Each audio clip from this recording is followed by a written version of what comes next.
This segment is called Good News Leftovers, and it's a fun way to spend time with our friend and sometimes my friend as well, Jody Kurzman. She is here to give us the story behind the stories. Good morning, Jody. Welcome back. I thought we were friends. We are friends. We're not actually friends after you called me in to the set yesterday when I was not prepared. I was going to get my hair done. Do you ever see us walking in on your 4 o'clock? Oh, no, but you're welcome anytime. Yeah, no, I'm just kidding. People that missed it yesterday, Jody came in, and evidently you've got a strawberry patch that is producing really well right now. Like crazy, yeah. And you said you had a neighbor that helped you pick some strawberries yesterday? Well, I have my little neighbor girl helping, and she got the she got to keep yesterday's harvest. There you go. Okay, but anyway, we called her up, and you brought us some strawberries. I didn't get one, but it sounded like Why didn't you get one? There were so many. I know there were. There were only 3 left when I was. This is not good news, Wayne. All right, here we are. We're not here to talk about your strawberry patch. We are here to talk about. It is good news for me, and I grew something. What do you do with it? Do you make jams, or what do you? We just eat them. Yeah. They look good. Malia said they were delicious. All right, we're going to start with a story that aired just in the last day or so.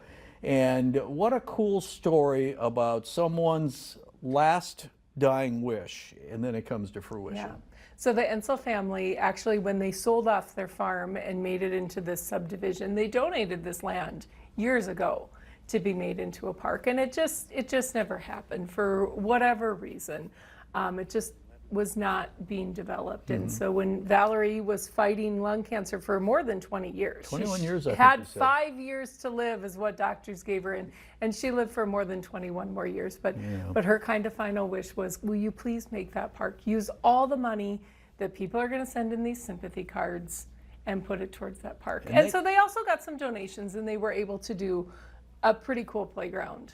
I think I remember the numbers right from your story. 600 cards, and there was like $16,000 that they gathered from the sympathy cards. That's quite a down payment on the park. Well, I think she was a lady that touched a lot of people's lives. She was involved in 4-H and the fair, and had 4 kids that were busy and active, and you just meet a lot of kids by being a mom. Now, I know it's in Morton County. Where's it at from there? So it is north on 1806, north of the Humane Society. I would say probably about 6 miles out of town. It's on the east side of the road, and you can see that beautiful sign, the Valerie Ensel Memorial Park. You can see that from the highway. Okay.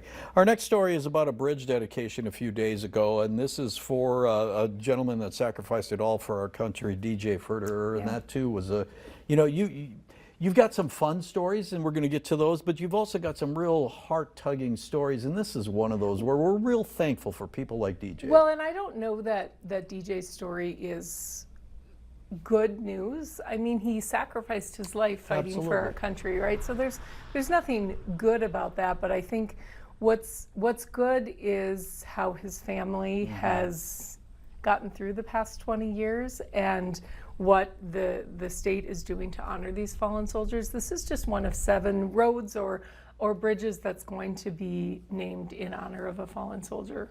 You feel sorry for the parents. Your heart really bleeds for them. But the thing that his mother said in the story, that she signed the papers allowing him to join the military, and then 17. She felt guilty about it. Absolutely. And there she is. Absolutely. I hope she can get past that, because sometimes things like that are out of our hands. Well, and another interesting part of their story is DJ's older brother also John. served, and he was in the Air Force when DJ signed up, when DJ was killed, and he deployed after his brother had passed away. And I said, did you have to? And he said, no, there's a rule that if you lose a sibling, you don't have to deploy. He said, but why wouldn't I? It's what I signed up to do. It's what my brother would have wanted me to do. So he went to both Iraq and Afghanistan in the Air Force. Yeah, and when that part of the story came up, I was thinking, as John, right, as the brother, as he went off, I wonder how the parents felt then, because they'd already lost one. They hold on a little tighter to him. Yeah, I suppose. Because they only had 2 boys. But what a great family, and I went to the ceremony on Saturday and was blown away by the turnout. Of course the Patriot Guard is there because they're just so awesome at going to all those things. But so many people from the community were there. They had bleachers and they were filled. Yeah. Yeah. And you know, this obviously wasn't a funeral service, but I was asked to be a pallbearer for a neighbor of mine last summer, and they did the entire military thing. Yeah. I'll tell you what, we were out at the cemetery, and it was a sunny day, so I was glad I had my sunglasses on, because that stuff just strikes you in the heart.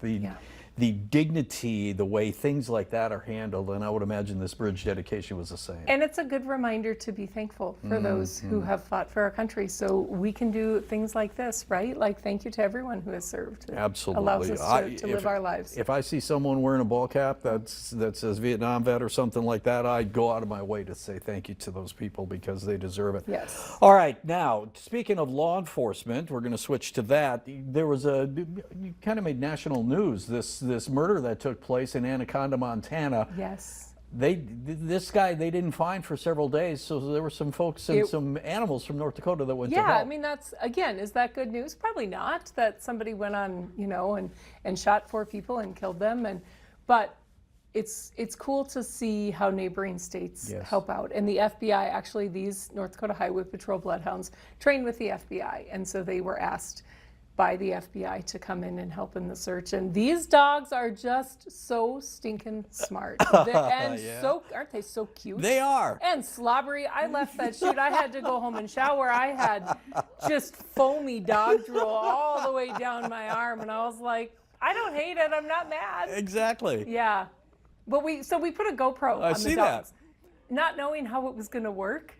And the first time we did it, we were kind of laughing because we didn't account for the dog shaking. Oh, yeah. So when he shook, the camera kind of fell to the side. But, you know, you do what you can. Exactly. The one thing that stood out, another thing that stood out in that story to me was the fact that the highway patrolmen were saying, these dogs aren't trained to find the scent of a moose or a bear or things like that. That's not common in North Dakota. No, it's all new stuff. And the troopers themselves, too, said, as Flatlanders, it was hard on us. That's a whole different terrain and not something, I mean, you can go to the Badlands, but it's not the same as the Montana mountains. I also found it interesting, and I was hoping as I was watching the story that we'd hear the bark of those bloodhounds, because it's so unique, and you had some of that sound of that. One of them really, really expresses verbally when he's on to a scent. The other one is just, he's a little older, and he's like, yeah, I got this. Yeah, it smells over here. Can somebody come check it out? We're going to go over here. Yeah, there you go. Can you stick around? I can. All right.